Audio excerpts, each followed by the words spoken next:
hint system.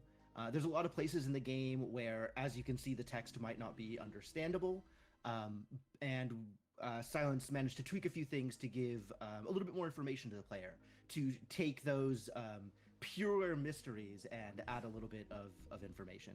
So the mailbox specifically is the first steps. That is a place that is accessible very early on in the game and has something that is either progression that'll unlock a bunch of checks for you, or that's combat oriented, something that'll help you get past some of the enemies in the game.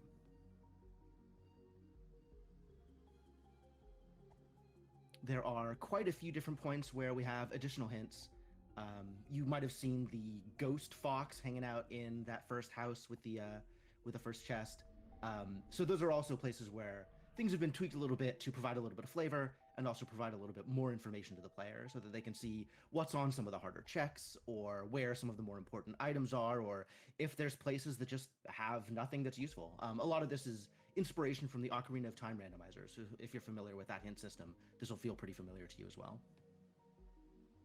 Yeah, there's a lot of places that will put like NPCs, and they'll give you kind of custom dialogue with hints towards maybe some slightly less useful items, but not necessarily strictly progression, but things that will be useful on the journey. We want to talk about some of the settings that we're maybe playing with, Jim. I know one of the settings that we have is called Ability Shuffle. Like we had mentioned at the start, this game has a lot of secrets, and it is inspired a lot by Fez.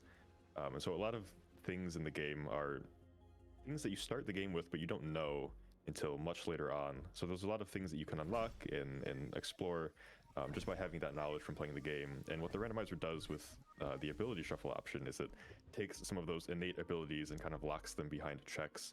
So there are certain key abilities that he can't actually use until he finds certain pages of the instruction manual, which is another amazing thing about Tunic, is that part of that huge inspiration from Zelda is that, like you just saw, he picked up a page of an instruction manual.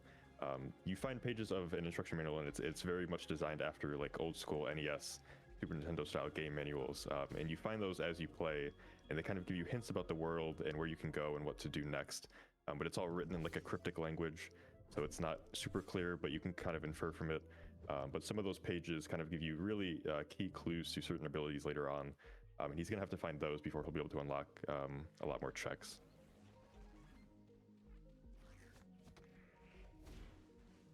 Oh, well then. Oh, fair enough. So I am Jim the Eternal. I am a fan of randomizers and a big fan of Tunic. With me is Silent Destroyer, the creator of the Tunic randomizer, as well as also a speedrunner of the game. So to focus back in on the game a little bit, quite a lot has happened while we were explaining some of the various features of Tunic. One of the ability pages has now been discovered, the Ice Bolt page. Beauty just picked up a stick, which would be his first melee weapon, which is going to be really useful. Some additional quality of life stuff, a shield was found, which enables quite a few tricks.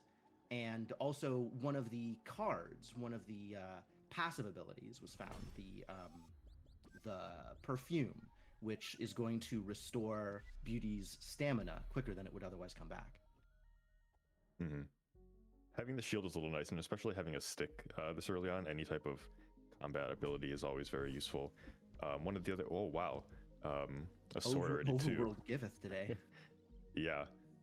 So one of the other settings that we have, which is a little bit less important now, is the sword progression setting, meaning that the first melee weapon that we find is going to be the stick, which is a little bit weaker, a little bit harder to use, and then past that, the next one you find will be the sword.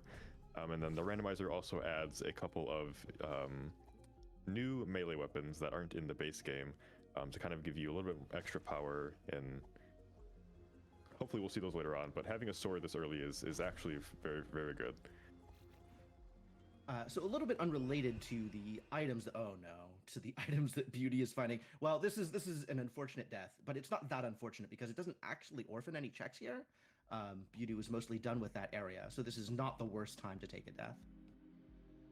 Yeah, this little scene here, the first time that you die in the game, it sends you to a little like story area. We won't be seeing this again. It's just kind of a thing we have to sit through. I guess another thing we may have forgotten to mention is that we're also playing with enemies randomized. So there's going to be a lot of enemies that aren't in their normal positions. If you have played the game before, you might be seeing like, oh, what's that enemy? There are a lot of enemies that are left over in the game that the enemy randomizer reintroduces because they're kind of fun and neat. But it's probably going to be a lot of enemies that shouldn't be, or that are where they shouldn't be, and it's going to be all sorts of chaos. Yeah, that area up at the top is normally a fairly easy area to traverse, and with the enemy randomizer, there's a bunch of lasers and a bunch of these like spiky slimes chasing Beauty around. So this is always fun to watch. And it's always especially entertaining because a lot of times in this game, the enemies can either intentionally or unintentionally fight each other. Sometimes they can just, hit other enemies, or some enemies can aggro other enemies. And so sometimes things will be happening off screen that you might not even realize. And it's very good. Also, Lantern is pretty good. That means that he'll have access to, there's a couple of dark areas that you are expected to have the Lantern for, because otherwise it's just pitch black. So he has a little bit more progression now to go to those places if he ends up having to. Overworld is just packed. Yeah.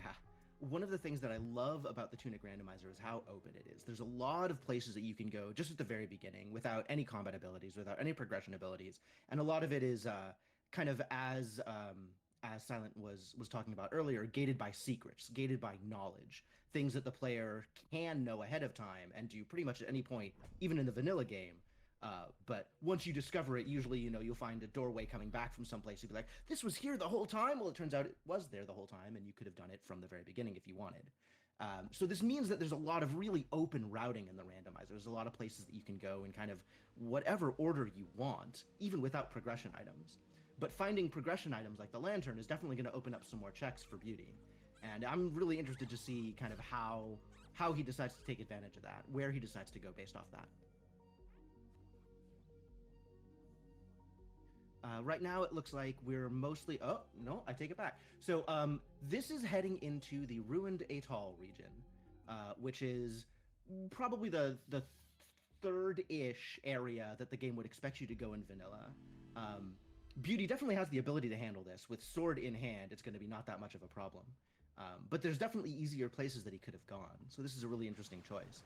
I think it's probably because of the way he routed Overworld, kind of heading towards that west side of the overworld and then heading down to the south beach area that he's just been in. And this is now just nearby, so an easy target to go to. But it's an interesting choice. He might also be going, I believe the mailbox told him that Frog's Domain might be worthwhile to visit. So he could be heading in that direction as well, because that dungeon is attached to this area. But again, yeah, there is a lot of choices that you can make because this game is very open. There are a lot of secret paths and just ways to get places in the game that normally, if you play vanilla, the game tries to kind of hide from you until you kind of learn about how to get there the intended way. But having a sword means that this area is mostly manageable, and we might be heading towards Frog's Domain, which is where there should be a useful progression item waiting for us there. Yeah, following I also wasn't sure, has he checked the shop yet? He has. There was a defense relic and a golden coin. Okay, yeah, I must have missed that then, because we passed 2 shops now. There are a number of shops scattered around, but they all have the same items, and they have a couple of randomized items in there as well that he may want to buy later on. Yeah, I think there'll be potentially something useful a little bit later game when he has a little bit more money, but most of the stuff in the shop is going to be consumables, the stuff that's normally available in the shop. There's 4 checks in there, taking the place of 2 vanilla potions and 2 vanilla golden coins. And in this particular case, none of them were all that impressive. Yeah. It's just one of those things that sometimes the shop might have something very useful, and it's always kind of a treat, I think, walking into the shop and seeing something good, because most of the time it is usually just filler. But every once in a while, the shopkeeper has a sword for you, and that's a good day. Mm-hmm. So yeah, it looks like we are going into Frog's Domain. The mailbox hint said that there was a progression item here. That first steps hint usually it doesn't try to give away too much information, but it's something that could be useful at the start of the game. Maybe like a sword, maybe like a magic item. or some other type of early progression, maybe like the lantern, for example. But we already have the lantern, so I'm actually wondering what it could be here. It could be like the mask for Quarry, potentially. My money's Um, on gun. that'd be nice too. It Wouldn't it? could be a sword. If it's a sword, we'd have level 3 sword already, which would be insane. Right? That would be Um, a very quick level 3 sword. That would be great to see. I do really like to see this play from Beauty and Discovery though, because this is kind of a harder area in vanilla, so it's definitely not a first choice for most people that are going to go this route. But following the first steps, personally, I think is usually valuable.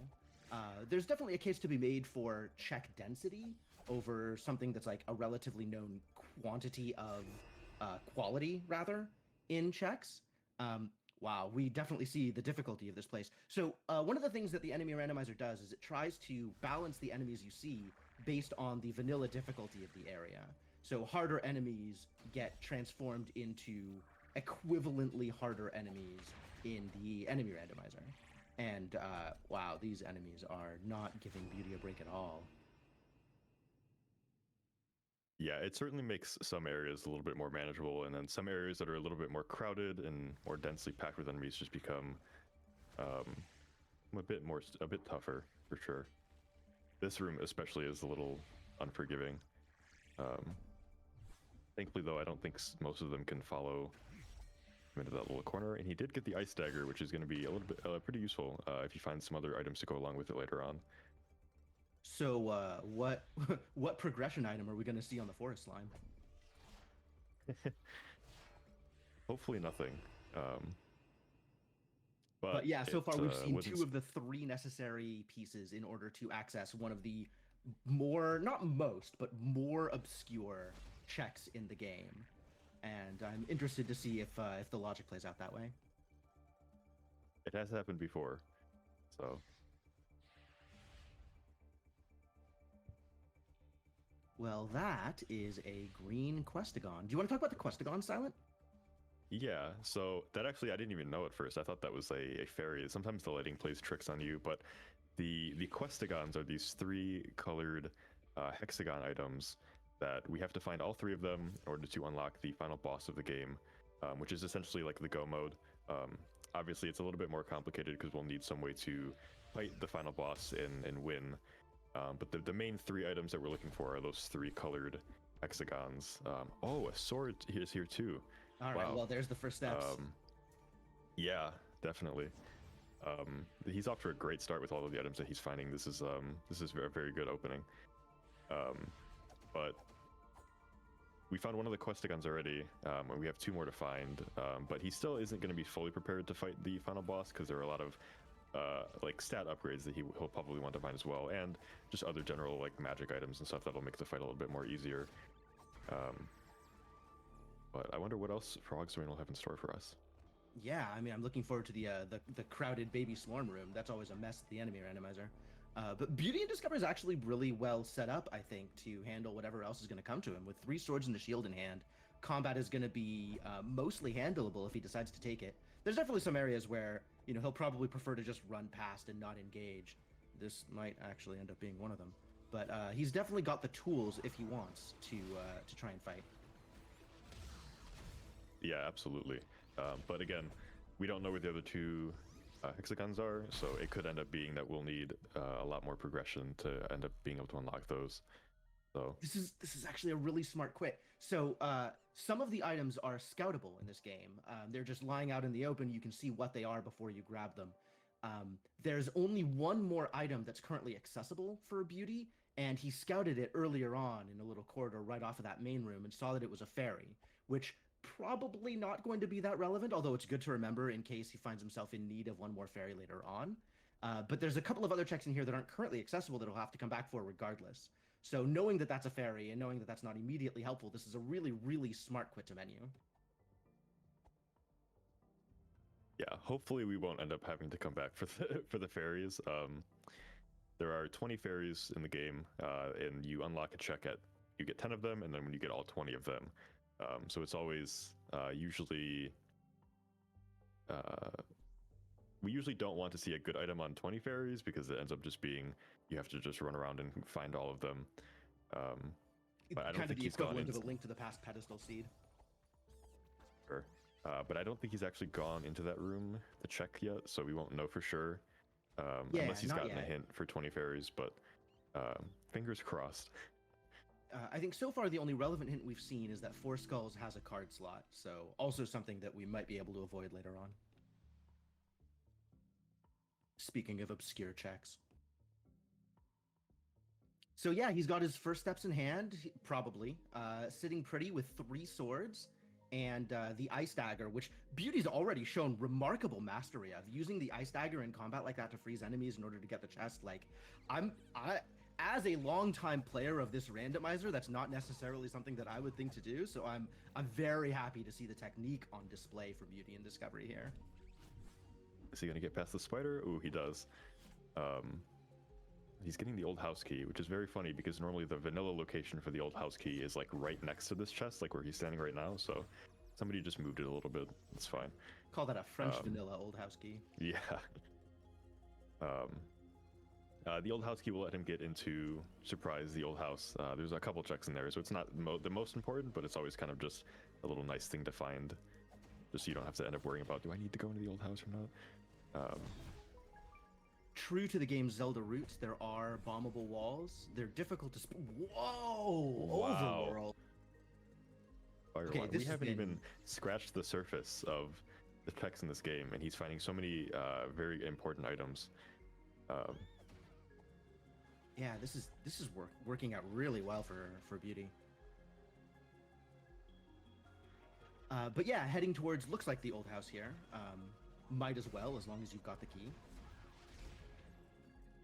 Might be trying to just play it safe and go back to the respawn point or the save point. Yeah. Just in case he dies and gets sent back to Ruined Atoll, the Walk of Shame.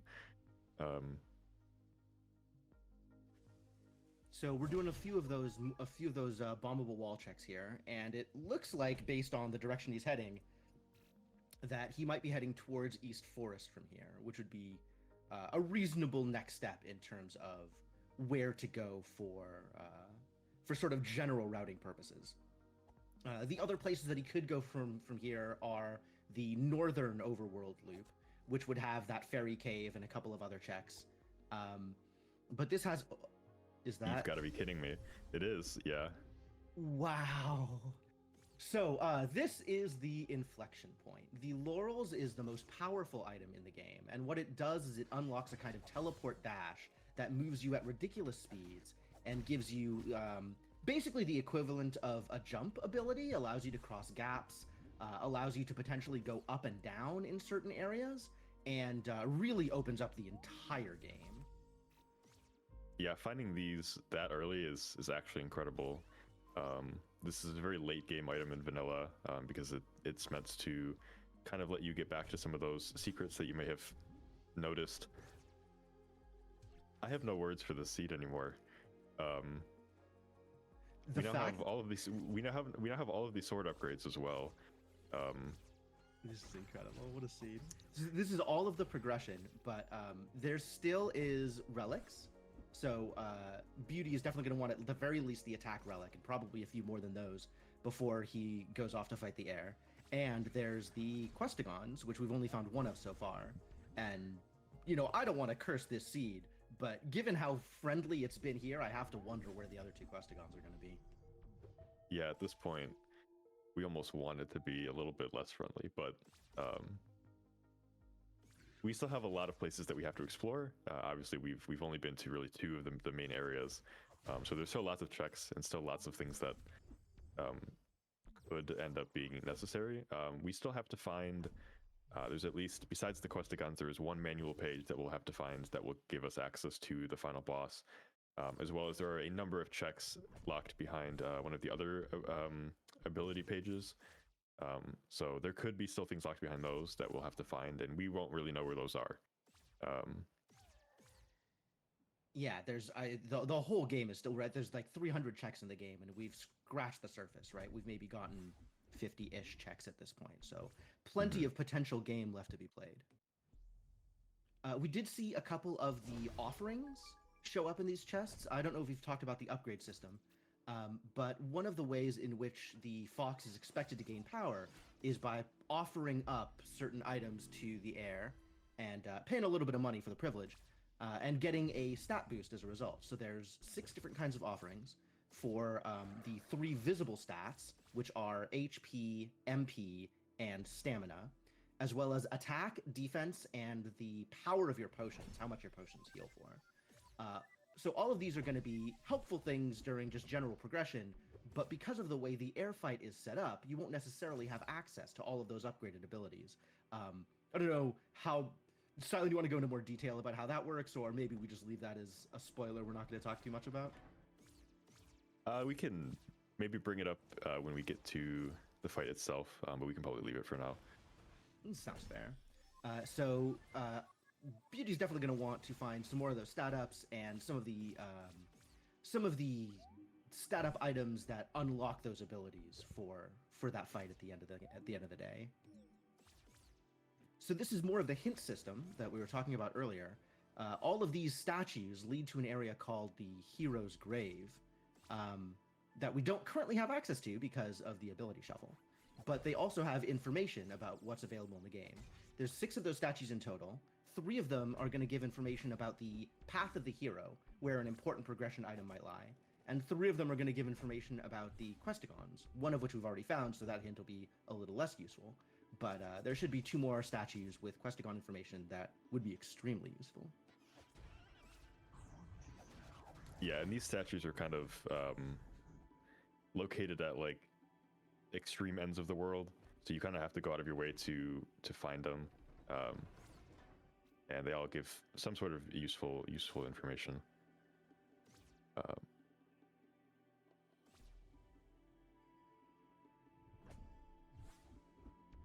So we've He's definitely finding a lot got of coins, and I don't know if he's actually gone and thrown any of them in the well yet, but those gold coins that he keeps finding, you can toss them into wells, and certain thresholds of coins that you toss will give you a check. I don't know if he's actually found enough to get one of those checks yet, but I think that he could do event at some point. Yeah, I haven't seen that yet. So we're coming up here to the first boss in the game. Maybe not as immediately as I thought, but sometime soon. Yeah, he'll have to go that way to get out of this area, and he still has a couple of checks left that he can get to. Oh yeah, he hasn't done Lower Forest yet. Yeah. Well, that's definitely enough golden coins to toss in the well if he feels like it.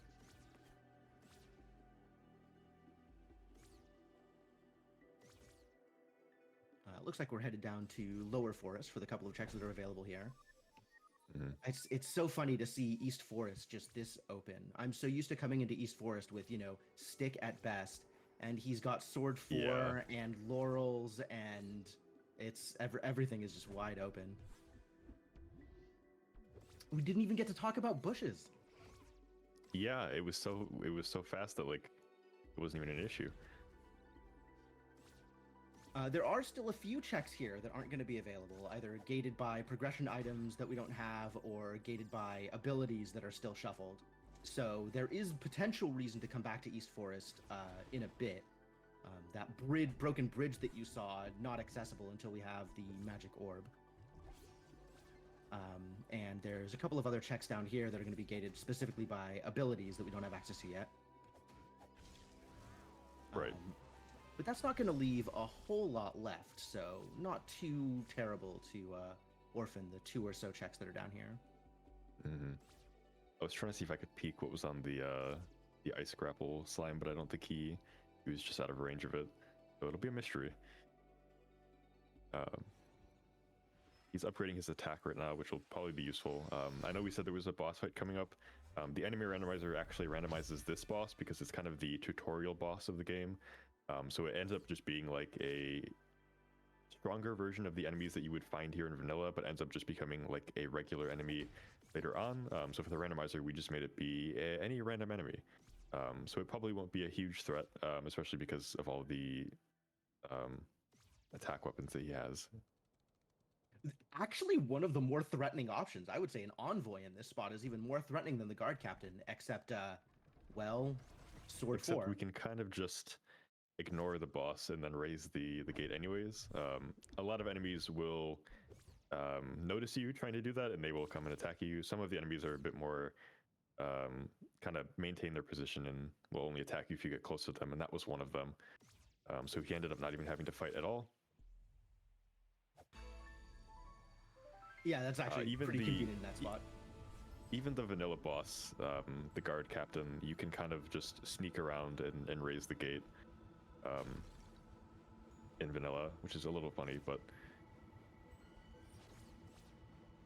this fox handy in speedruns. Definitely.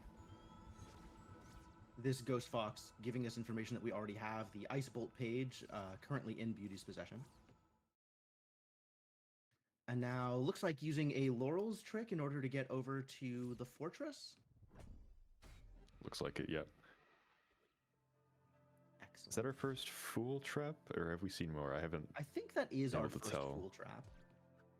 So this randomizer has fool traps, much like I know we said there's some features that are inspired by like Zelda Ocarina of Time randomizer. The fool traps being one of them.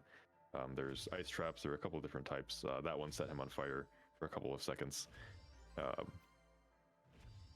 I think we just have like the default on, so there's not going to be too many, but they may interrupt him at certain points. Man, Laurel, so good. So this would normally be an area that would be gated by one of the abilities, Prayer, which we have not unlocked yet. But instead, Laurels are here to let us get access to all kinds of things. And speaking of fool traps, it looks like he got one of each kind in this same area. There were just 3 of them, so this area hasn't been very nice to him. Yeah, with how generous Overworld was, something's got to give.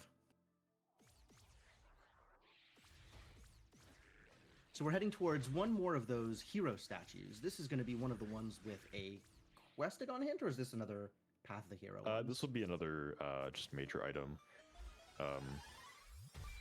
All of the ones that are kind of east and west in the world are major items, and the ones that are to the north and to the south are the hexagon hints. So that'll give us... Sorry, go ahead. Oh, no. Go ahead. So that'll give us a little bit more direction. It's very easy to kind of chain, nearby areas and go from one place to another. But this might potentially lead Beauty in a different direction as opposed to just what's nearby. I think this is... Yeah. Now, both of these hints that we've gotten were swamp.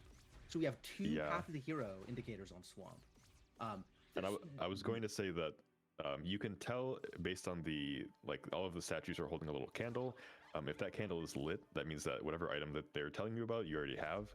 But since both of these hints are in the swamp, he has neither of them, which means that swamp's going to be a very important place for him to go eventually.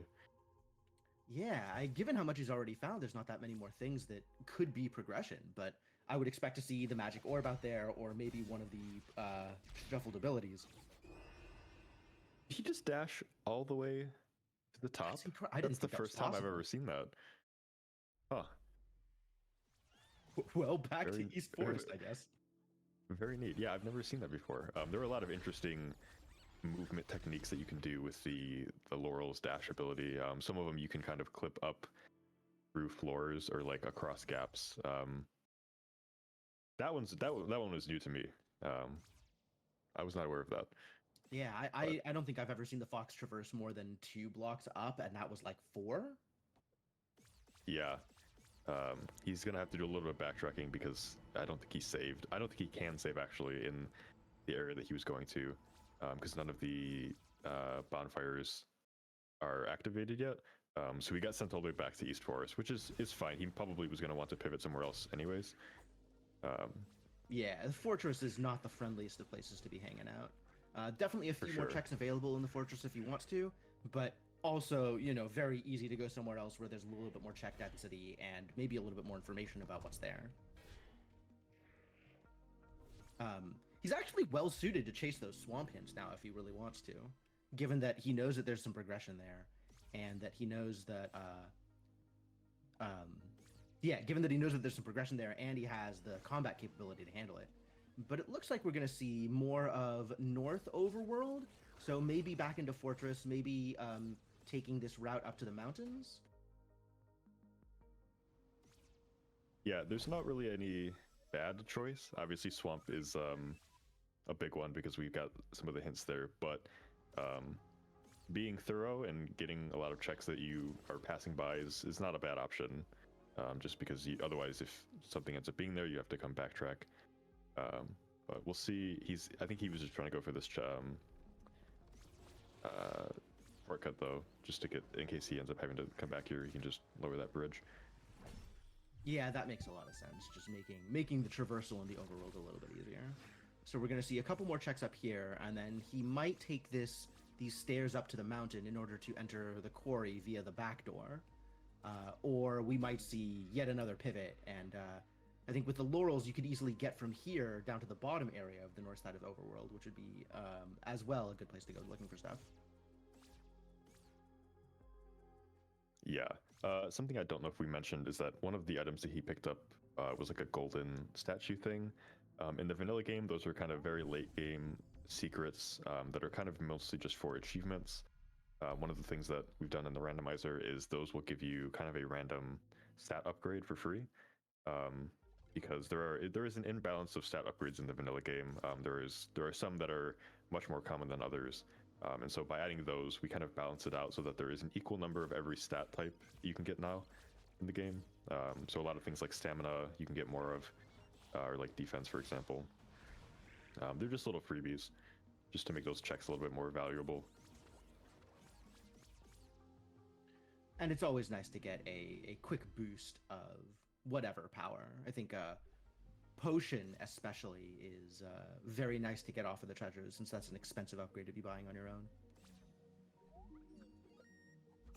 So moving into the old house, probably moving into the North Overworld checks, we'll probably see a dive into the fairy cave and potentially scout out what is on 10 and 20 fairies.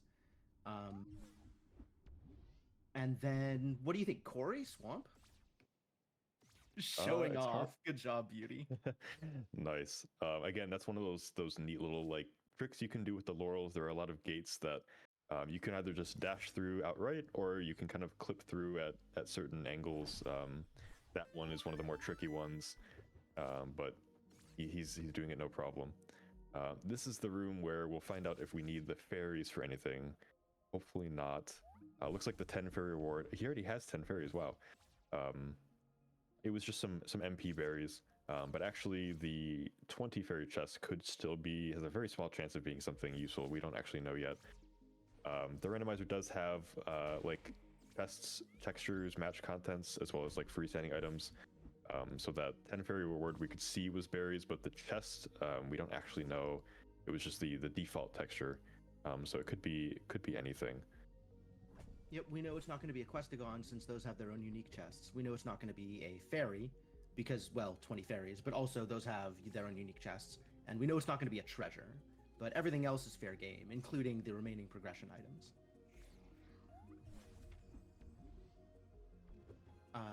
Maybe into Beneath the Well at this point. That's a reasonable place to go. Beneath the Well is one of those places that is accessible very early on, but is maybe a little bit dangerous to go into if you don't have the combat capabilities for it.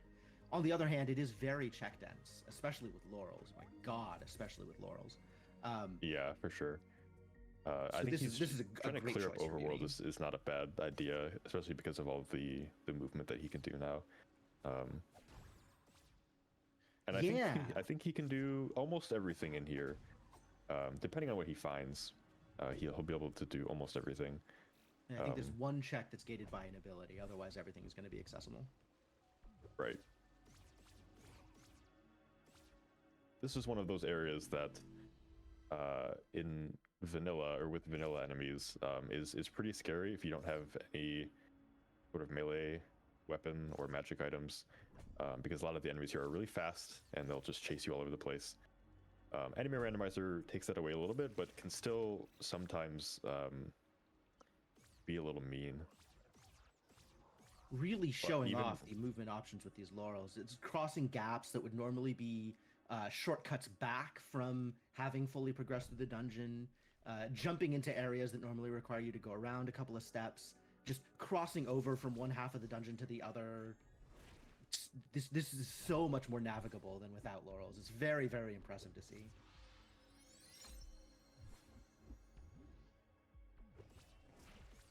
With that potion piece, he has assembled another full potion, so he's at 3 potions. These are, you can see them underneath his equipped items in the upper right corner. It says RB and 3 little pink items. Those are the potions that he has available. These refresh every time you hit a checkpoint, much like the Dark Souls Estus Flasks, which is probably where the inspiration came from. Yet another combat piece. Well, I think at this point, we're kind of following along and waiting to see what he comes up with next. So if there's any donations, now might be a good time. We actually do have a pair of donations that came in. There is $50 from Varia Suit saying, Hazard Rent in Super Metroid, huh? Seems like I could be a pretty useful find today. And that went towards the $100 incentive that we're still working toward to turn on hazards in that. There's also $10 from Kelman with no comment. If you'd like to donate towards that incentive, we are 50 out of 100, and there are 2 bid wars still ongoing that you can donate towards.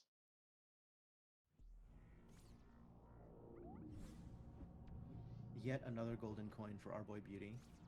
So not a lot that Beauty has left to access here in the well. I think that may actually be the last of the checks.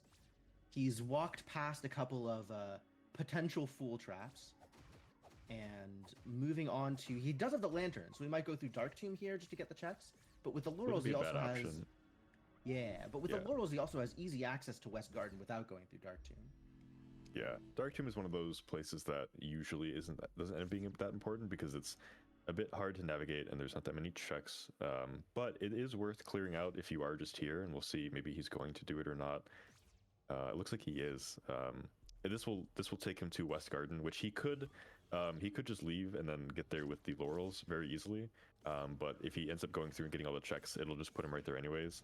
And West Garden is very, very dense with checks, so it is definitely a good option for him to go visit. This room is always so wild to navigate. It's so full of enemies. Yeah. Oh. At least he got the skulls, so he can just probably go back and get the chest pretty quickly. I think he got the content. Did I not see the chest? I think he got hit and it closed. I may be wrong though. But yeah, he got the switches, so that's going to clean that up a little bit. Even in vanilla, like without the enemy randomizer on, there's still like a lot of the friends, as they are called, the skulls with wings that take the place of keys, and the skeletons in here. So that's they'll chase you around for as long as you let them. And in enemy randomizer, things only get worse, just harder to deal with. Yeah, I think we'll see there's a room in the Dark Tomb that's even worse than the entrance. There are a couple of rooms in the game that are just filled with, like, usually not super strong enemies, but there's just an abundance of them packed into a small room. The end of this dungeon is going to be one of those, and it's going to be either we'll just see. We'll see what the enemy randomizer gives him there. So that was the Death Stone, which is an item added to the randomizer that's not in the vanilla game. I don't know, Silent, if you want to go into a little bit more detail about that one? Yeah, sure. So in the game's code, there is some leftover assets for what was going to be kind of like a Homeward Bone item, if you're familiar with like Dark Souls. So one of the things that we did for the randomizer was to kind of just re-implement that. It's basically it'll let you teleport back to the most recent place that you've saved at, just as a nice little quality of life thing for the randomizer.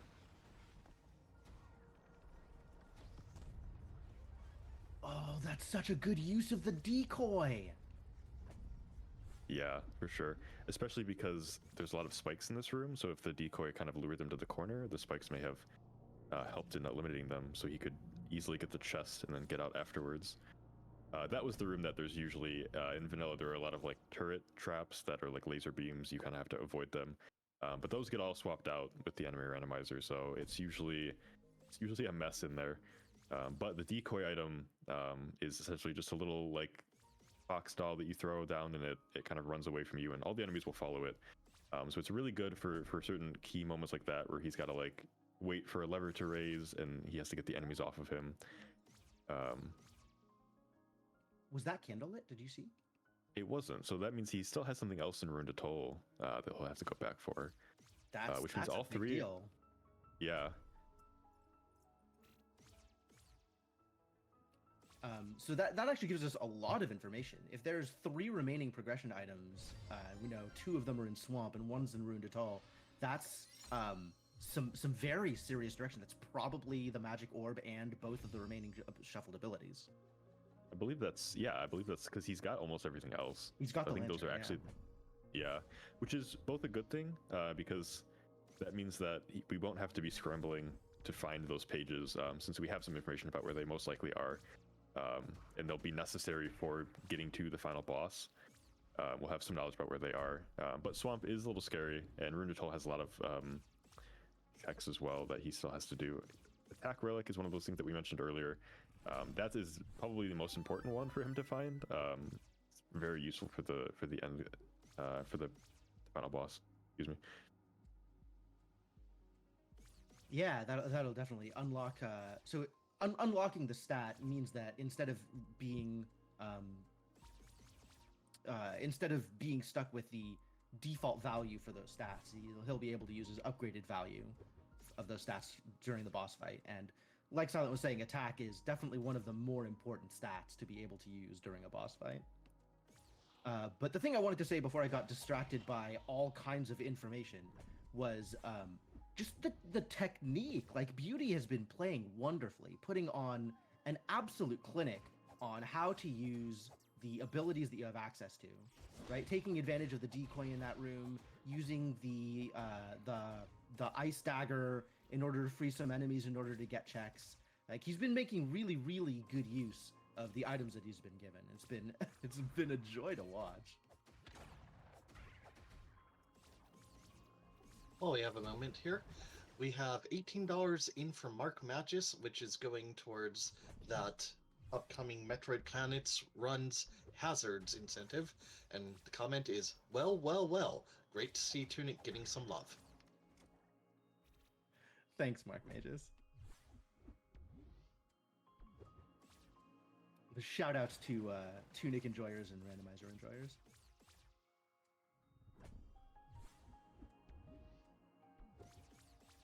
There's another hero relic, the defense hero relic, potentially also an important one. The air fight is definitely difficult, hard to get out of it without taking a few hits.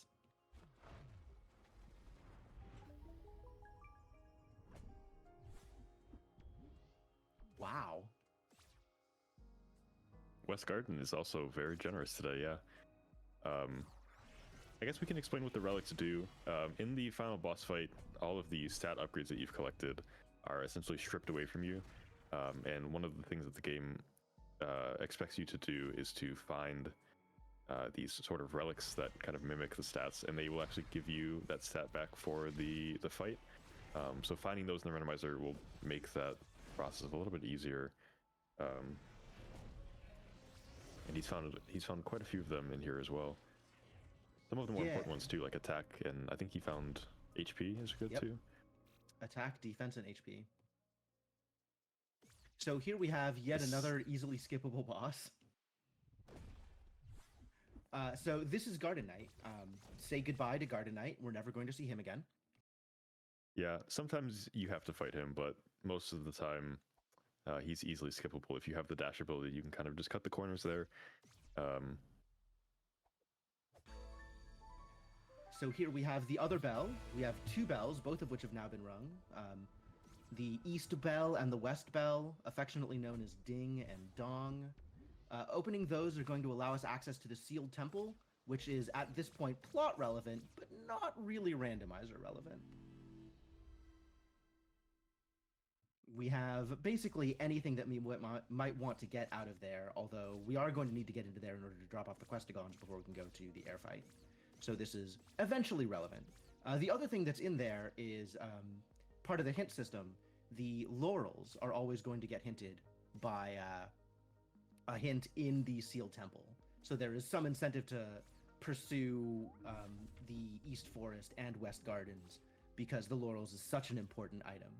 But in this case, we kind of found the laurels without needing the hint. So the Sealed Temple feels a little less relevant.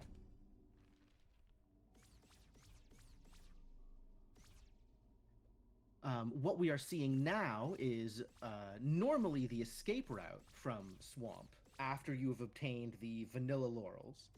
And instead, we're using it as kind of a back door to get to the hero's grave statue without needing to go through the entirety of the cathedral or everything else that's out here. So this is going to be potentially a Questagon hint. We'll see if it's one of the ones a found Questagon hint. Yeah. So this is the one that he already has, which is okay. He'll be able to get to the other ones relatively soon if he wants to. I think he's probably going to want to spend some more time in Swamp though to get some of the checks because he has some knowledge that this is a worthwhile place. Yeah, so a full clear of Swamp now is probably a good idea, and seems like Beauty agrees. Swamp, definitely one of the later game areas, so filled to the brim with more difficult enemies.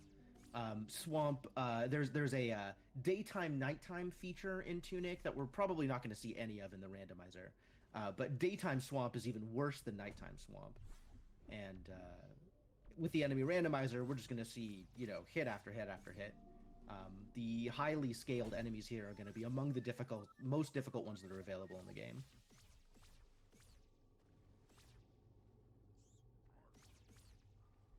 As we walk past a basic spider. That item that he just picked up, one of the cards, is called the Orange Power Ring. It basically is the same as if you are familiar with like the red Tearstone Ring or the RTSR from Dark Souls. If he equips that, it'll let him do like double damage when he has low health. And a lot of like speedruns and sometimes like randomizer races, that item is very critical for being able to deal massive damage to bosses and the final boss. And we'll see if he ends up having, or we'll see if he ends up making use of that later on. I suspect he may not have to, but a lot of people have different strategies for fighting bosses in this game. And there are a lot of item combinations that different people use that is always very fun to see. We've got Terry running around in his cool shades. And fool traps. Yeah, so the enemies over here definitely giving Beauty a tough time. There's a couple of chests that I think he walked by, deciding that it wasn't worth it trying to deal with all of the enemies surrounding them. There's that ice dagger again. Progression. So that was the Scavenger's Mask, which is a relevant item for progression in the quarry. There's part of the quarry that is filled with corruption and miasma, but with the Scavenger's Mask on, you can walk through it with no ill effects. So that might have been one of the Path of the Hero hints that we've been given. Possibly. I think usually those tend to target more critical items, so I think he probably still actually has those two slots, or those two hints are probably still unfound. I think he's probably about halfway done. Here, yeah. Yeah. We'll see if he ends up having to do the Four Skulls check. That would be pretty good if he has to. If he's been paying attention, he knows he won't. One of the first one of the first ghost boxes we got was information that there is a card slot on Four Skulls. Okay. But that was definitely one of the progression items we've been looking for. So that unlocks the Holy Cross, one of the abilities that is core to the kind of second half of Tunic. Tunic, obviously a game inspired by Zelda, obviously inspired by Dark Souls. But once you get to the later parts of Tunic, you also see certain puzzle inspirations. Games like Fez or The Witness that provided some inspiration to the game. And the Holy Cross is a big part of that. What it means for us is that certain checks that weren't otherwise accessible require the Holy Cross in order to access them. And now we have the ability to do so.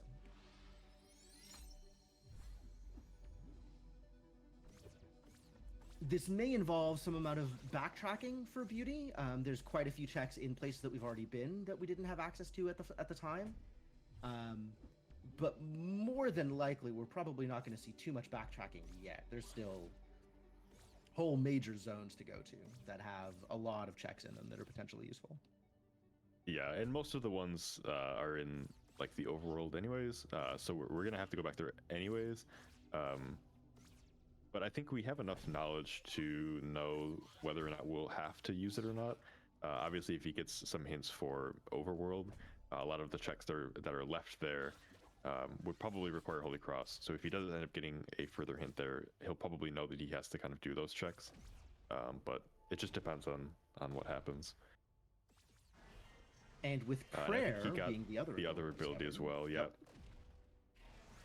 that's going to leave most of the game open. I think there's a couple of checks that are still gated by the magic orb, not a whole lot of them. Although I've still got my fingers crossed for Forest Slime.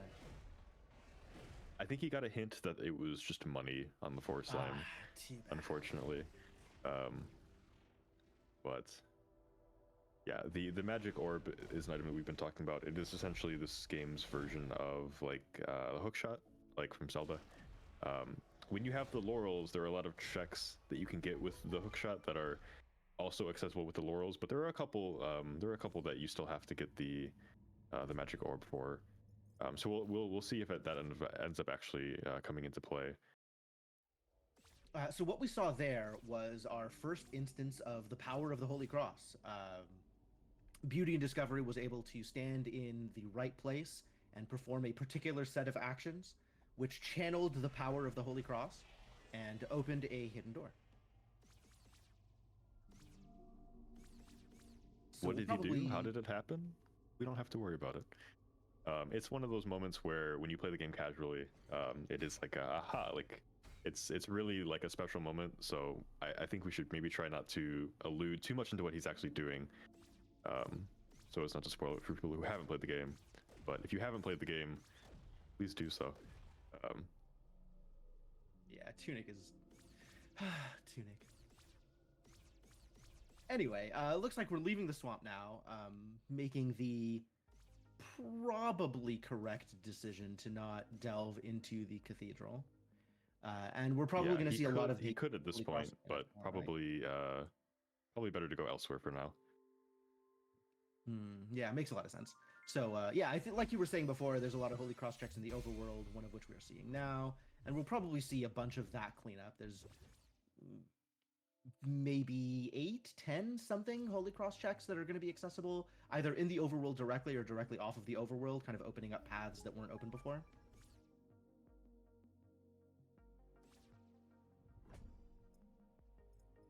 So this would be a great time to chime in, Aaron, if you've got anything new. Well, I'm always happy to tell people all about NAMI, the National Alliance on Mental Illness. It provides its vision is to provide advocacy, education, support, and public awareness so that all individuals and families affected by mental illness can build better lives. We have several incentives, an incentive in 2 bid wars running currently to raise money for NAMI. The first incentive is at 68 out of 100 for the upcoming Metroid Planets run to be with the hazards on. And there are 2 bid wars for the upcoming Resident Evil Remake Door or Lock Randomizer. You can choose whether it will be door or lock, and you can choose Jill's outfit. Get your bids in before the runs start.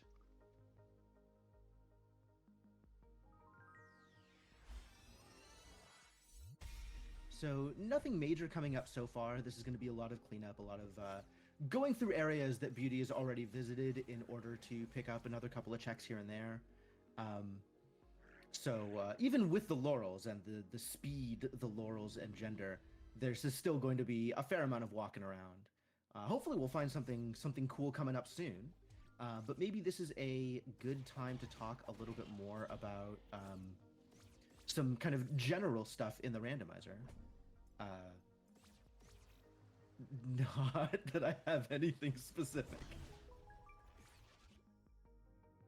I guess one thing to point out is just, I don't know if you've been paying attention, one of the probably my favorite thing that gets randomized in the game are the fox colors. So every time he goes through a door, all of the colors of the fox get swapped around. Just a neat little thing. But there are a lot of features, a lot of settings in the randomizer. There's like obviously item, enemy, there's entrance randomizer.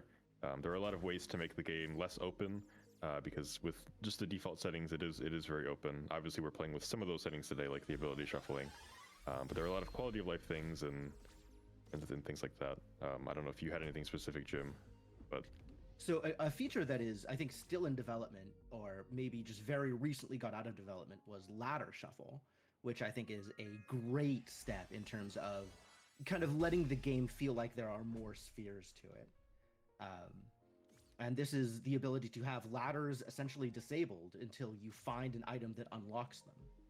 So that leaves, instead of, having 100 something checks that you can go do at the very beginning of the game, you're limited to what, like 10, 15 something sphere 1 checks. yeah, it changes the game it's like completely. 20, 30. But yeah, ladder shuffle is it essentially turns the game to something that it definitely isn't in vanilla, but it's kind of our way of forcing kind of like smaller spheres of what you can do at the beginning. And it kind of came about because this game is supported for multi-worlds, like with Archipelago, and a lot of times if you have bigger games with a lot of people, it usually ends up with you having a lot of stuff to do at the beginning, and people end up waiting for you, or you have to do a lot of checks to find things for people. So that was kind of our way of making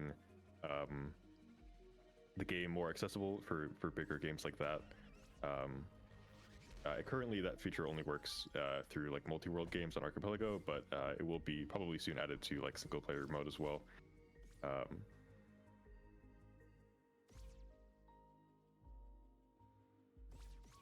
Somebody asked if the ladder shuffle works. Yeah, somebody asked if the ladder shuffle mode affects the ladder storage glitch. Ladder storage is a glitch that lets you kind of climb on a ladder and then climb off of the ladder, but the game still thinks that you're on the ladder, so it kind of lets you run around with gravity disabled, and you can kind of run through the air. We use it a lot in speedruns, and it's used in some randomizer races as well. All you really need for ladder storage is just a ladder and like a stick or a sword or some other item to do ladder storage with. It basically just depends on if you have any ladders unlocked that you can do ladder storage off of. It doesn't necessarily take away the ability to do it. You just have to have a ladder to do it with.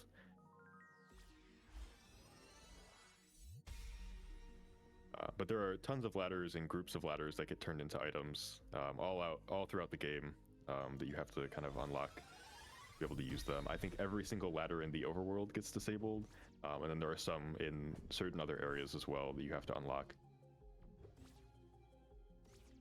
Some of them ended up being divided into ladder groups too. Yeah, some of the items pertain to just a single ladder, but it's kind of just depending on where they are. Like if it's just a single ladder, or groups of ladders that make sense to pair together is what we've done. I think one of the more like meme ones that we did is this tower here is a single check that's just like a big tower you got to climb up with tons of ladders, and we disabled every single ladder and made it so you have to find an item first to be able to climb up here. It doesn't end up being that useful, it's just kind of funny. Somebody asked, I know some randomizers have Easter eggs added. Are there any in Tunic? And the answer is yes. I would say that there are a handful of Easter eggs that have been thrown into the randomizer that if you end up playing it and you find them, then I won't delve too much into them. But yes. There are a couple of Easter eggs.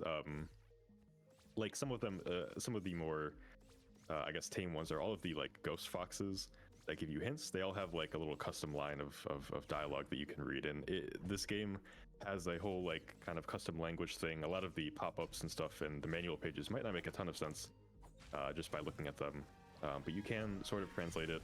And a lot of the ghost foxes will have little like jokes or some other little blurbs and stuff. There's been a lot of love put into the development of both the game and the randomizer, and we've done our best to make all of the additions to the randomizer feel like they belong in the world.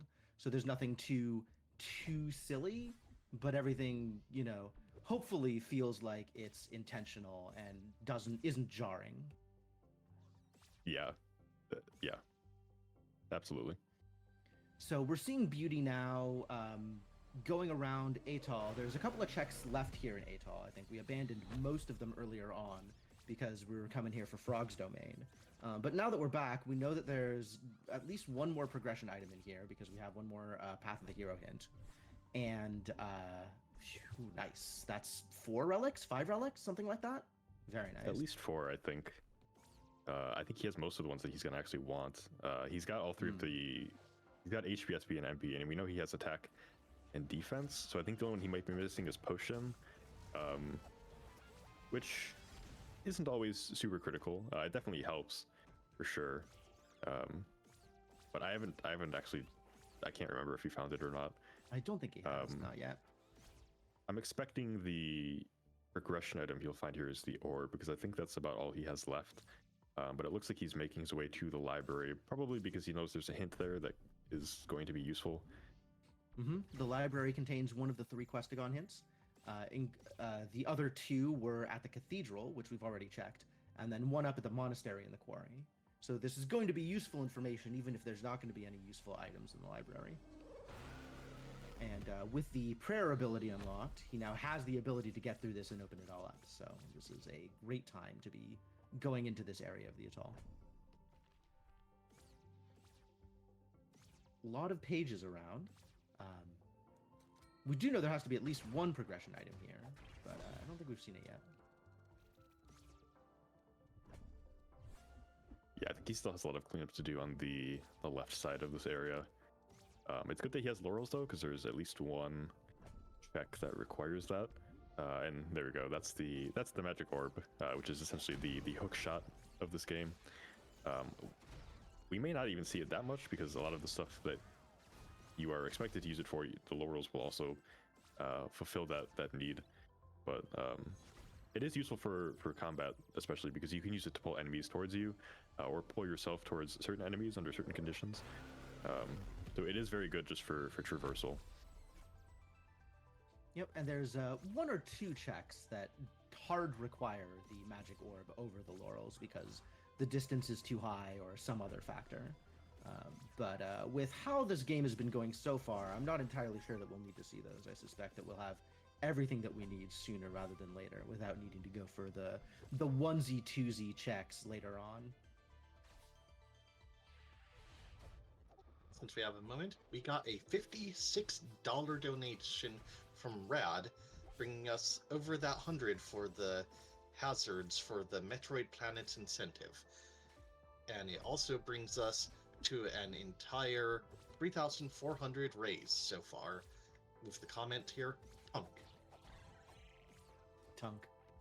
Excellent. Thank you, Rad. It's very kind of you. Rad is a fantastic member of the Tunic speedrun community and Tunic randomizer community, so shoutouts to him.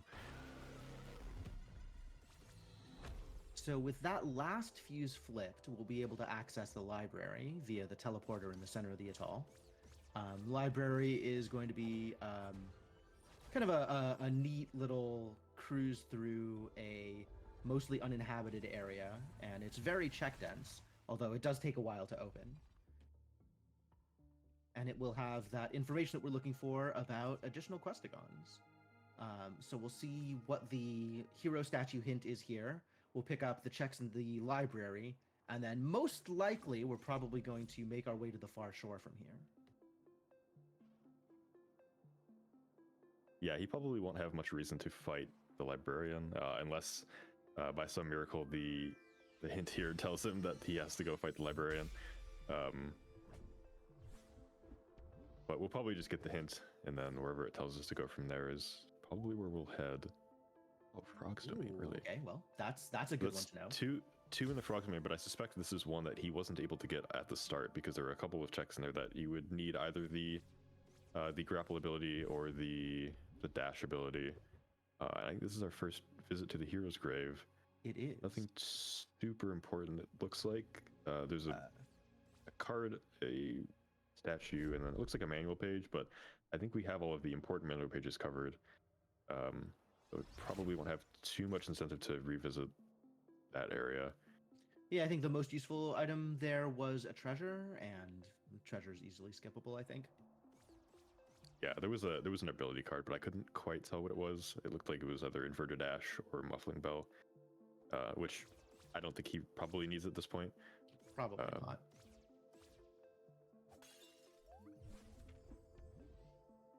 So yeah, we're gonna get a couple of checks here. We're gonna flip a fuse almost assuredly, and then probably take our first visit to the far shore. The far shore being essentially the closest this game has to a fast travel hub.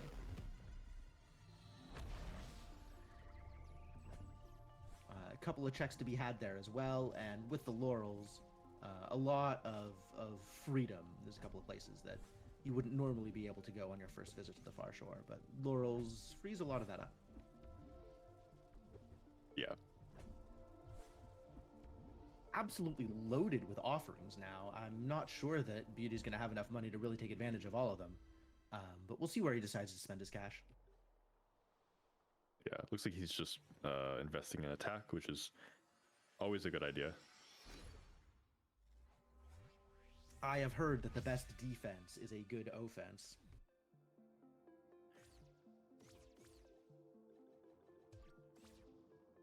Oh, looks like he's actually we are going to going fight the librarian. Excellent. That's exciting. So there are a variety of quick kills that are accessible for the librarian. It doesn't look like Beauty's actually going to go for any of them, though. I think we're just going to see a straight-up boss fight, since Beauty absolutely overpowers this right now. Yeah, honestly, even with all the upgrades that he has, it still could be considered a quick kill. There are a lot of like speedrun strats for killing bosses using like death planes and stuff, without actually having to fight them the normal way. But honestly, with all of the additions to the randomizer and all of the extra stat upgrades, usually the bosses are not too much of a threat. Well, let's not downplay the air. The air can definitely be a threat. The air, to be. Yeah, except besides the air. I mean, yeah. But the librarian already down to less than an eighth of their health. This fight going very, very smoothly for Beauty. Mm-hmm. Certainly not a threat for Beauty. And he gets a lure. So refill for the quick kill that he decided not to take advantage of. Yeah, that item is one of the ones that you can use to kind of facilitate the speedrun strat for it. So it's just kind of funny that that was the item that he got from it. But we aren't going to get to see that this time. So here we are in the far shore, and the fact that our fox looks a little ghost-like is evidence that we haven't found that sixth hero relic yet. Yep. It's like going he's straight going to back to Frog's domain. Yep. Frog's domain, yeah.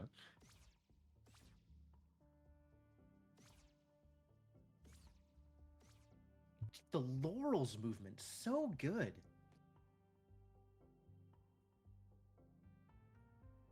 Really do appreciate watching Beauty and Discovery play this. Like, he's really showing off what you can do with all these extra tools and all these extra movement abilities. It's looking really, really good.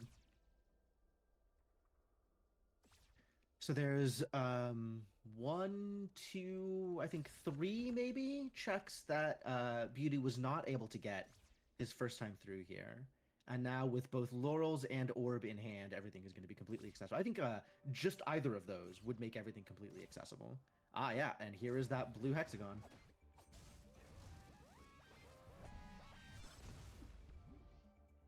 So that makes 2 of 3 for the questigons necessary in order to access the air fight. And given everything else we've found, I think once we have all the questigons, we'll probably go straight to it. Beauty has, I would say actually all of the tools necessary. I don't know that there's anything else he could ask for in order to have a good air fight at this point. Yeah, he's pretty well equipped to deal with basically anything left in the run. He is using one of those teleport items that we mentioned earlier to warp back to the overworld, to skip out some backtracking. We're still missing the red questigon, it looks like, and I don't think we've gone to Quarry yet, so that's probably going to be where he wants to go next, because there are a lot of checks there, as well as I think the last hint that he could potentially get could give him some insight as to where to go. Mm-hmm. So my expectation is we'll see this path up through the Sealed Temple. There's going to be a couple of Holy Cross checks that we didn't get earlier on, and this will take him up to the top of the mountain and the Quarry backdoor, which, again, usually one of those ways that you exit Quarry, and then we realize, as you are going out that this was available the entire time. You could have done this whenever you wanted. Yeah, it looks like he is depositing the 2 hexagons that he has found. In the Seal Temple, you have to place all 3 of the hexagon keys in order to unlock the final boss fight. And he placed the 2 that he had. We'll have to go back there to place the 3rd one once we get it. But Actually, skipping a couple of checks, I'm a little surprised. He's been very thorough up until now, but I guess this is sort of that transition point of he knows he has everything he could possibly want. So all that's left is getting those last few, the last Questagon, and moving on to the air fight. So no golden path here. I think maybe we might see this chest grabbed as a target of opportunity. Yep, he's stopping for the Holy Cross, but he's mostly just gunning, just beelining for the remaining piece of information. yeah, I'm not sure what the golden path is. I don't think that door up there actually ever opens, but that's fine. He is going to quarry now. I think he has the mask, so we won't actually be. We won't be suffering from the miasma. Normally, this area without the mask, it drains all your HP and it leaves you very susceptible to enemy attacks. We can actually get this save point because we have the laurels, and then I think he's probably just going to go straight into the monastery, or he's probably going to get these checks up here first. Yeah, grabbing a couple of chests, sort of as they are obvious, but not going out of his way for them, I think. Yeah, these ones make a little bit of sense, because if he goes Yes, right in there. the monastery and then he'd have to come all the way back out and go up and get them. But yeah, I mean, I think we can probably see the writing on the wall at this point. I would be surprised if this goes on longer than another, say, 15, 20 minutes. It still depends. There are a couple places that this the last key could be that might take a little bit to get to. There are a couple of dungeons he hasn't unlocked yet, but nothing that would take too long to get to. Cathedral, okay. That's not the worst. It is one of those far off dungeons that is going to take a little work to get into. Yeah, You don't usually see Cathedral that often in the randomizer, so it actually is kind of cool in my opinion. But that's he's true. probably Given the way just going to Beauty's go been straight playing, there. given the way Beauty's been playing, I think it'll be a bit of a treat actually to see the way he navigates Cathedral. So I'm Yeah. kind of excited for this.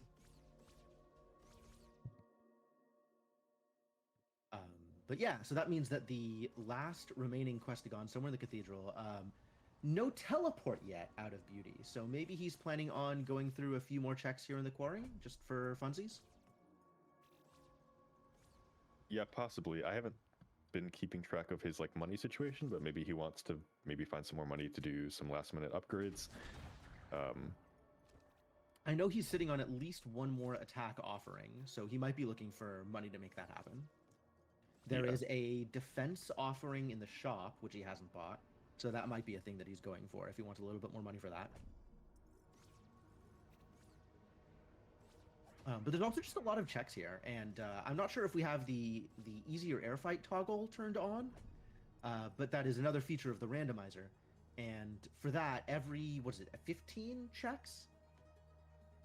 Something like that. Every X number of checks just adds a flat damage value to your attacks against the air. So, getting a couple more checks going out of your way in order to get this check or that check is going to be potentially useful at the end. Yeah, I don't believe we have that setting turned on, but I also don't think he'll need it because he's so well equipped. It really is. But yeah, yeah, it looks like the we're looking easy at- air fight is one of those quality of life things where the final boss is no joke. So to make it a little bit more manageable for newer players, there is that option to just make it easier based on just how many checks you've done. But I don't think we'll end up having to see that, just because he's got basically everything that you could ever want going into that fight. Yeah, it looks like we are seeing a mostly full clear here of the quarry, which doesn't take too long. The quarry is another one of those very check-dense areas, which is nice to make up for the actual difficulty of the area.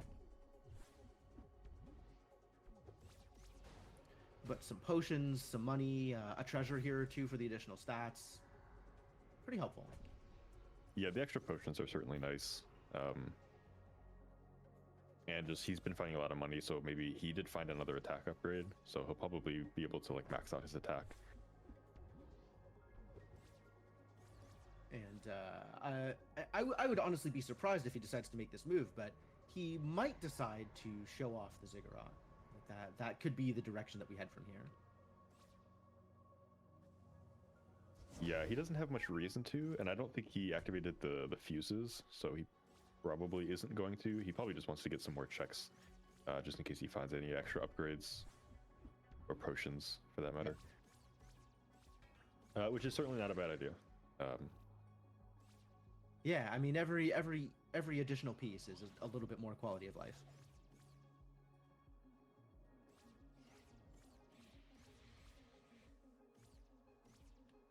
Aaron, anything to add?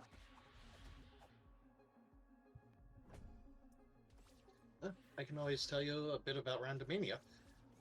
The reason that Randomania decided to support NAMI as its charity is in memory of OTP Lawyer, one of the Randomania administrators, who also was raising money for NAMI before he lost his battle of colon cancer.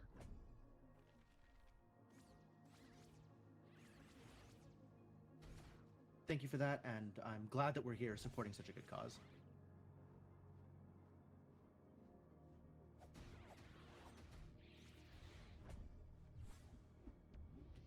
Oh, there's the This last is relic. the last hero relic.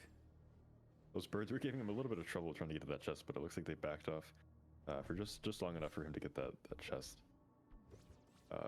Yeah, having all the relics doesn't really, having all 6 of them together doesn't really do anything extra, but it certainly is just a very nice safeguard. And Little it has extra the, piece of comfort. The bonus of turning our ghost fox into a real boy.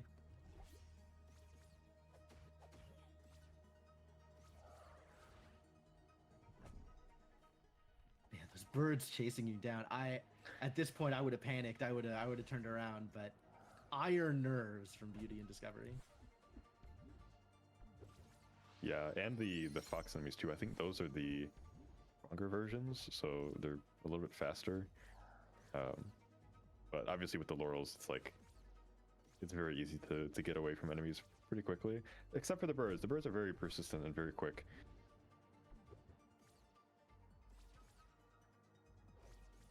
Yeah, really good laurels usage. And here we are seeing the elevator up, kind of the back way, or the return path from the lower quarry.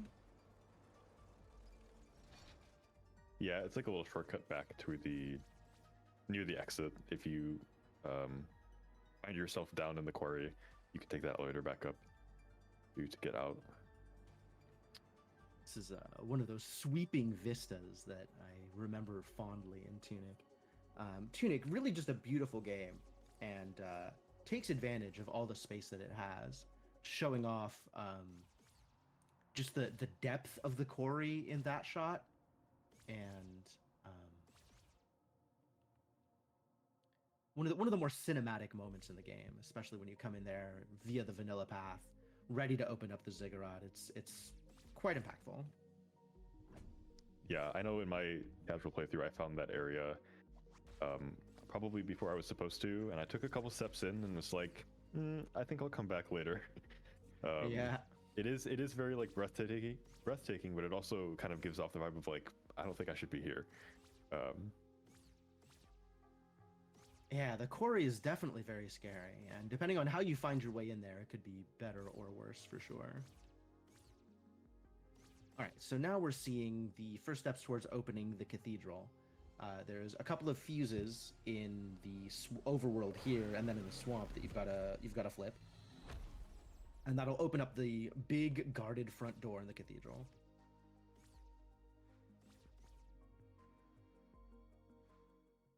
The cathedral, I think as Silent was saying earlier, one of the last places the game expects you to go, and indeed, it's only accessible after certain, I'm going to say, major story beats. So this is definitely one of the harder places to get to in the game, Even setting aside the actual difficulty of the area in itself, the enemies there are no joke.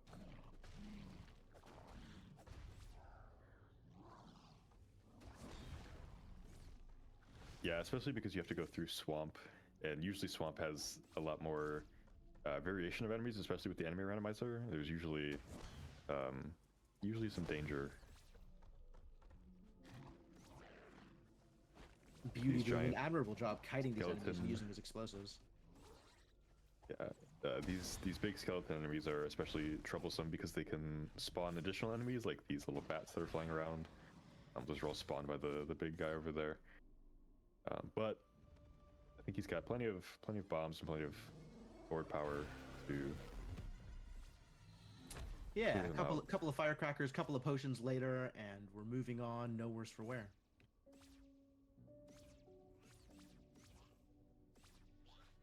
So I think that was the one more fuse to open up, and then we're going to be making our way into the cathedral and potentially finding that last questagon.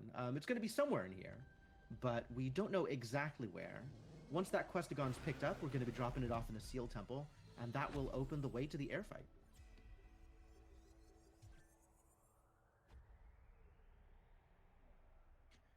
The air being He's waiting for the door to open so he doesn't have to engage this enemy there, because it takes a couple seconds for the animation for the door. He probably didn't want to get too close to that enemy outside because it's pretty strong.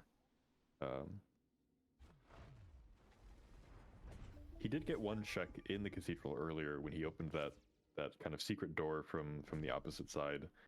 That is counted in the cathedral, so there was a chance that he could have found it earlier if it was that check, but seems to be one of the other checks that are deeper into the area itself. The enemy's coming pretty thick here. Yeah, I Well, think. where are they showing up from? I think one of the birds is actually in the room, and the other one is actually in the room above him.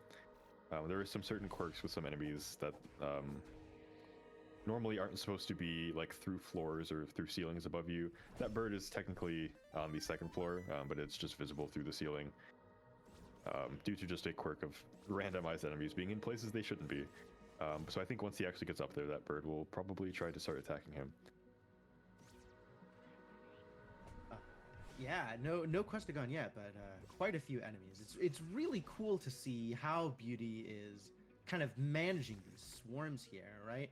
These difficult enemies in tight places, and he's kind of just weaving his way around them. It's looking very good. The big crab running down the staircase after him is pretty funny.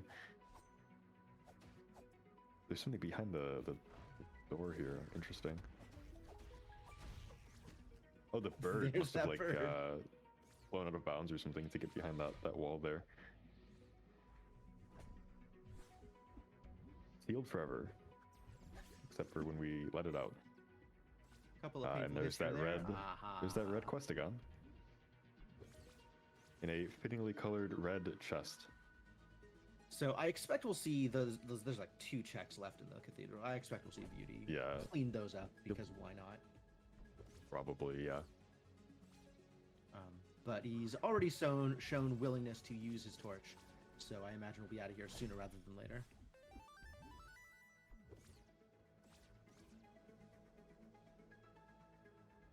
Surely he's not going for the gauntlet, but curious That as to would what his be play is interesting. here. I don't think I've ever seen the gauntlet with the enemy randomizer turned on, so this could be. If he does, it's a bit of a treat. I guess we'll just see what he's feeling. The gauntlet is a very long wait. Like it is essentially what it's called. It is a gauntlet. There are multiple waves of enemies. In the vanilla game, it is probably one of the most difficult sections, but the reward is much worth it. In the randomizer, usually not so much. It's just one check. But there are seeds that have been unlucky enough to have something required gated behind the gauntlet. But it's possible that he just wants to show off the gauntlet with the enemy randomizer because it is quite the show. Yeah, I definitely appreciate Beauty taking the time to really show off what the game is about and the various things that it has to offer. So this is going to be cool.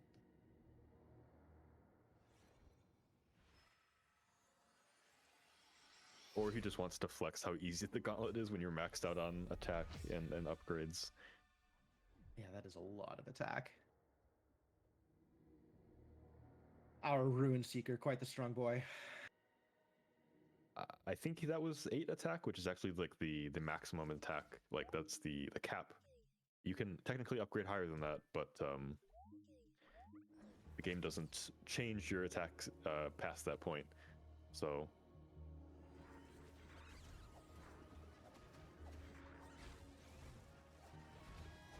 So each of these in the vanilla game would be a wave of a specific kind of enemy, and they have spawn patterns kind of appropriate to how those enemies usually work.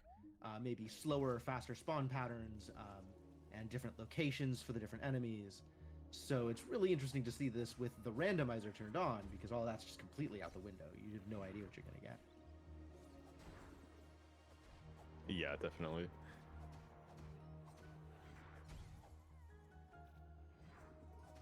It's especially more. He does have the balanced mode on for the enemy randomizer, so a lot of these enemies are going to be of similar strength to the ones that would normally be here.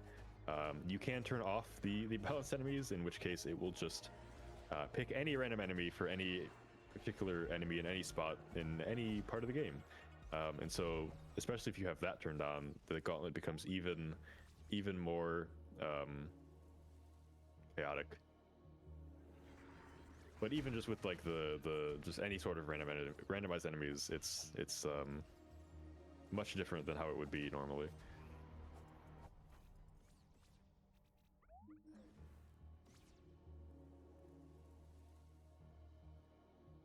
But he's making quick work of it. Yeah, this is definitely looking good. He's putting that 8 power to use for sure.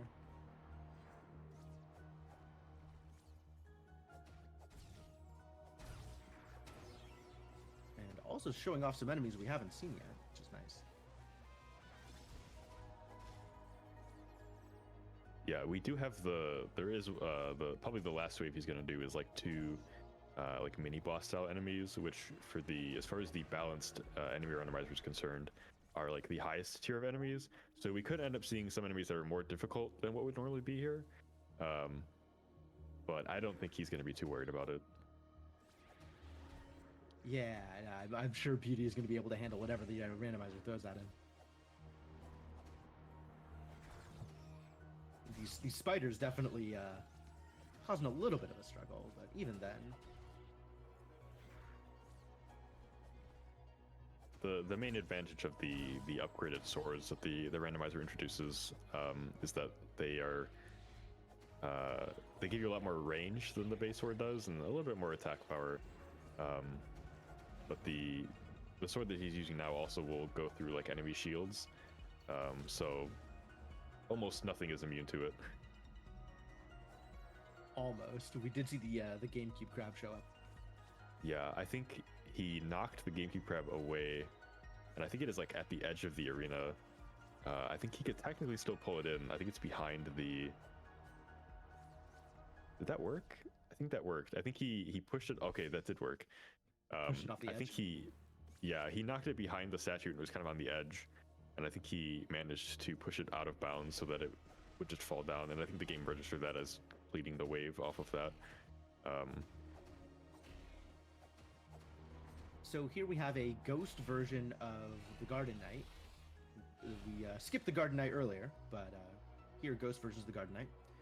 Slightly less power than the actual Garden Knight. Less HP, less defense, less attack, but still a pain to deal with. And then we have the void fox is probably the strongest enemy in the game, but with all the power that he has, it looks like nothing different. And let's see, what's he gonna get from doing the gauntlet here? Some peppers. Absolutely worth it. Definitely not just purchasable in a store. Definitely not. Which technically I don't think the peppers will even give him any benefit anymore, because he has technically the max attack cap currently. I think Is he's this doing the the plushie plushie code. code? But the unfortunate part is that the camera zooms in such that in this room specifically, the camera's kind of focused on like the center.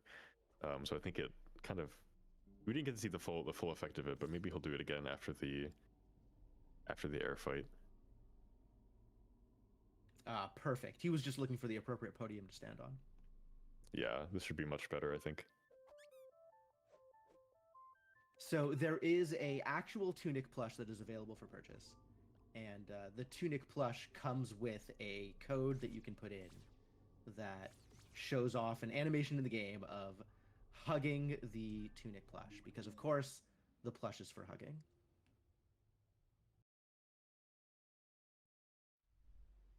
So, quick zoom back, we'll probably see the last Questagon getting dropped off now. Or not.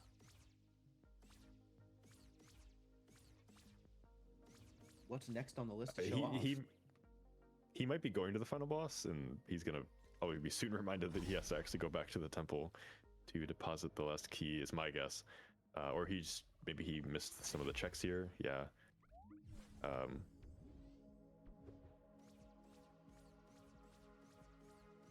Yep, there are a few checks left in the Far Shore, so these last few checks here, some stuff out of the way. Fire Sword is an interesting choice here. I wonder if he's going. Yeah, I think he may have forgotten about the last key that he has to go deposit that he's probably going to remember right now. Yeah. No big deal. Not too far out of the way to go run back there.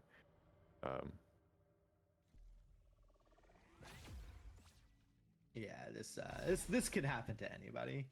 But quick run back to the Seal Temple, quick jaunt to the Seal Temple to drop off that last Questagon, and then we'll come back and show off the fight. Yeah, the amount of times that I've played the randomizer and been so in the moment that I've just been like, I have all the keys now, time to go fight the boss, and it's like, nope, I have to make that little bit of backtracking. It happens to all of us. So has he equipped the Fire Sword? Is that why his health is so low right now? It looks like he has, yeah. And I wonder if maybe that's so that he can pair that with the Orange Peril Ring. I'm wondering what his strategy is here. I guess we'll just have to wait and see. So the Fire Sword is the glass cannon charm. It gives you a flame on your attack for a little bit of extra damage. You can set enemies on fire. But it means that any hit will kill you. You can see his health is locked to that one final pixel of health, which is a way. This does work, right? As a way to turn on the Orange Peril Ring, which it does, yeah. Increases your attack power if you are below a certain amount of health. It does, yeah. And I want to say that it's risky, but I guess it's really not, because for the Orange Peril Ring you have to be at very low health anyways. So I guess it's not all that risky. The one thing that I usually don't, the reason I usually avoid using the Fire Sword is that if you try to do techniques that involve freezing the boss, a lot of times the Fire Sword, as the name implies, when you hit enemies with it, it lights them on fire. If an enemy is frozen, the fire tends to make that ice timer tick down a little bit faster, so it can make that a little bit less useful, as opposed to just being at low health naturally without fire. But the final boss, I believe, as well, is immune to fire. I believe he's mainly just doing this for extra damage.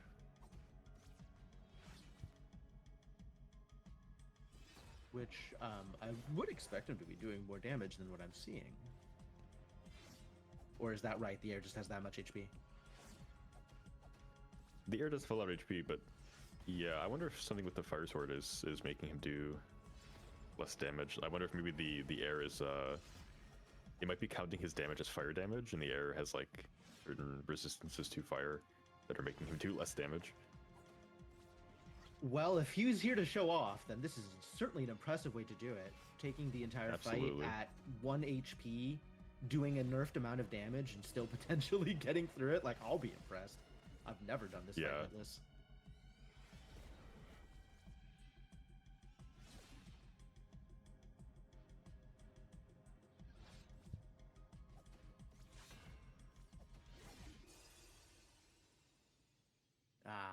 there it is. So the air telegraphs some of their attacks, but certainly not all of them. A lot of those fights, a lot of those strikes are difficult to see coming and difficult to avoid even when you do see coming. But this is going to be Go ahead. Oh yeah, especially in the vanilla game, this boss fight is a really big spike in difficulty, and that does translate into the randomizer based on even if you have a lot of upgrades, some of the attacks are just really difficult to dodge, and then they just do a lot of damage. So I wonder if maybe he's going to rethink the fire sword strategy and just go in without it. But maybe he'll give it a couple more tries.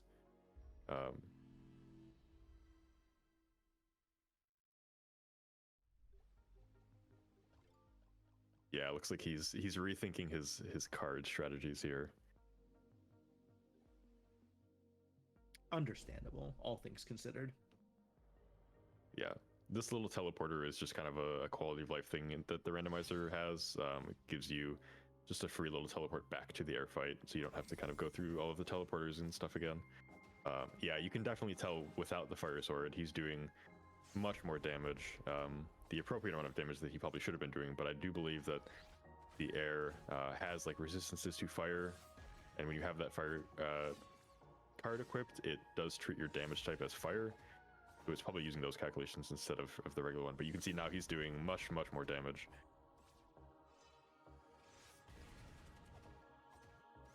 But it was a good shot just to try and show off. I would have been impressed if he would have been able to do it. Yeah, he stuck around for quite a while. That was a heck of a flex. It's definitely no small feat. So yeah, I think like we were saying, the air definitely the pinnacle of difficulty in the randomizer, unlike some other games that have, you know, extra optional bosses and appropriate ways to scale up your power, making the end boss, the nominal end boss, a little bit of a steamroll. The air is it. This is what it's all leading up to. So everything is the game expects you to have everything by the time you're here, and anything less than everything is going to make it that much harder.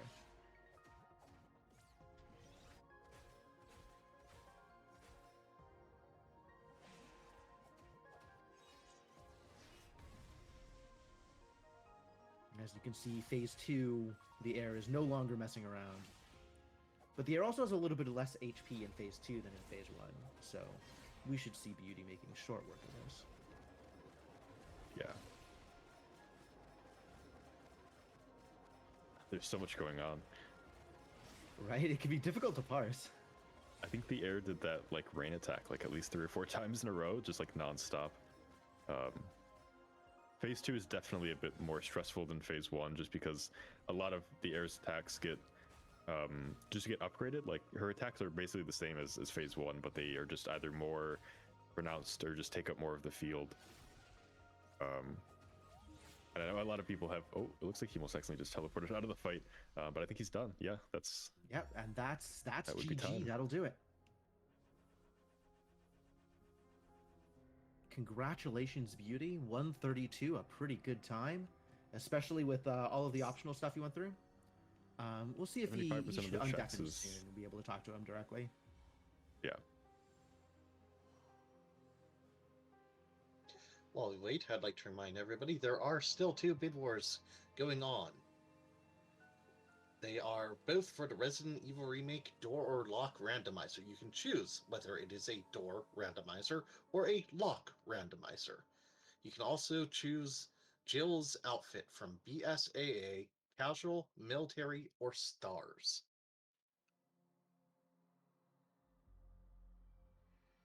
So we can see another quality of life feature for the randomizer here at the end. This is the usual ending screen, but it also has an overlay indicating what you've done, where you've gone, how much time you've spent in the various parts of the game, how many of the checks you've completed, as well as when you got some of the major big hits. So when you got your first melee weapon, when you got each of the various questigons, etc.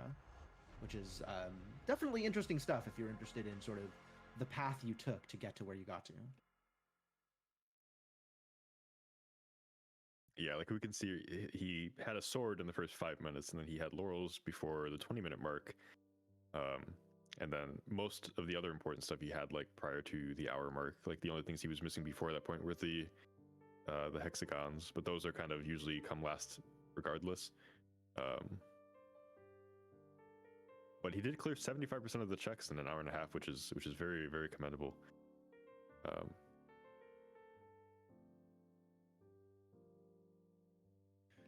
Well, I think we have Beauty with us. So, GG, good run. How you doing, man? Thank you so much. Feeling pretty good. Little bummed that I took that death on the air.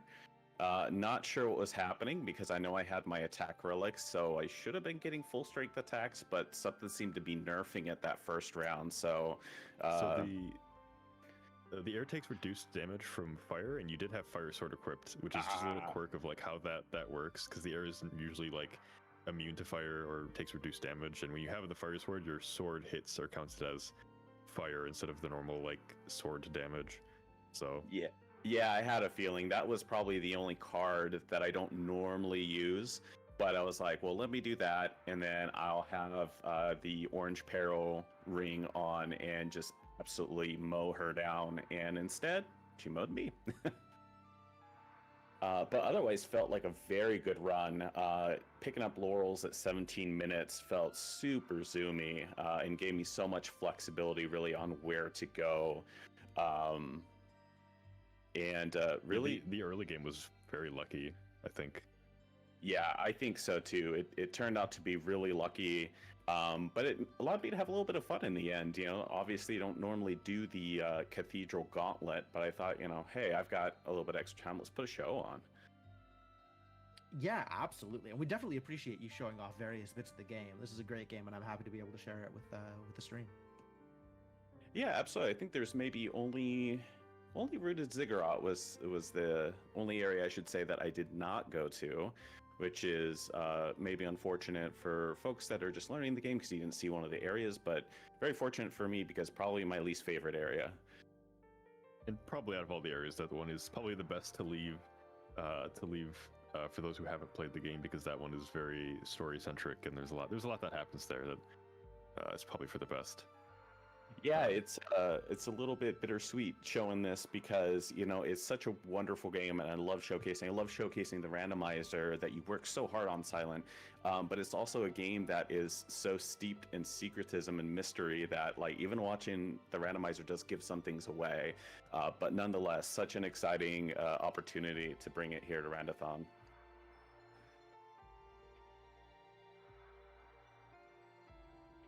Well, oh, go ahead, Jim.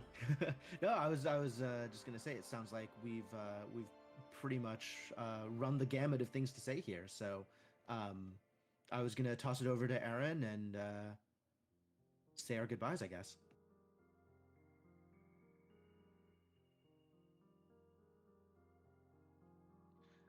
Yeah, thank you for the run again, Beauty. And thank you so much for having me. And thank you so much for Jim and Silent for agreeing to do commentary. All the folks in the speedrunning and randomizer Discord that vetted seeds for me to do this, very much appreciated to you all for taking your time and doing that. It's been a blast. Yeah, thanks for having me. Us, I guess. Thanks for having us. Just happy to contribute to getting Tunic out into the world. You know, I love this game, and I'm happy to share my love with everybody. Yeah, likewise. Happy to be here. Always happy to show off the not only just Tunic but the randomizer as well. So